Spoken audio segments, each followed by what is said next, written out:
হয় না কোন জায়গাতে আগুন টাগুন লাগলে দুর্ঘটনা ঘটলে তো একটা ভিডিও ভাইরাল হয়ে যেত গা লাইভ টাইপ করে মানে ফলোয়ার করে রাখতাম। ভাই ভাই রাস্তার মধ্যে বিরাট বড় দুর্ঘটনা ঘটছে, এক মানুষ মরে গেল, তাড়াতাড়ি আইন। কস কি এটাই সুযোগ, ঈদ লেগে গেছে গা, পেজের মধ্যে মানে ফলোয়ার হইব, ভিডিও ভাইরাল হইব, লাইভে ঢুকে গে তাড়াতাড়ি চশমাটা বিন্দা লই। দর্শক দেখুন ভয়ঙ্কর দুর্ঘটনা, অ্যাক্সিডেন্ট হয়েছে দেখুন। বেশি বেশি লাইভটা শেয়ার করবেন, কমেন্ট করবেন, তাইলে এরা ভালো হয়ে যাবে গা। যত বেশি ফলো দিবেন, শেয়ার করবেন, লাইভটা সবাই দেখুন, সবাই যুক্ত হন।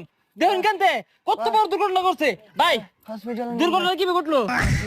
আরে ভাই হসপিটাল পরে দুর্ঘটনা কিভাবে ঘটলো এটা কোন? ভাই এটা কি করতে শুন, ওর তো হাসপাতালে নিয়ে লাগবো।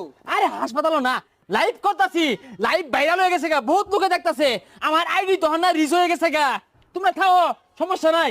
চশমা দিয়ে ক্রিম দেখা যা, বালাই দেখা যা। আল্লাহ হাফেজ।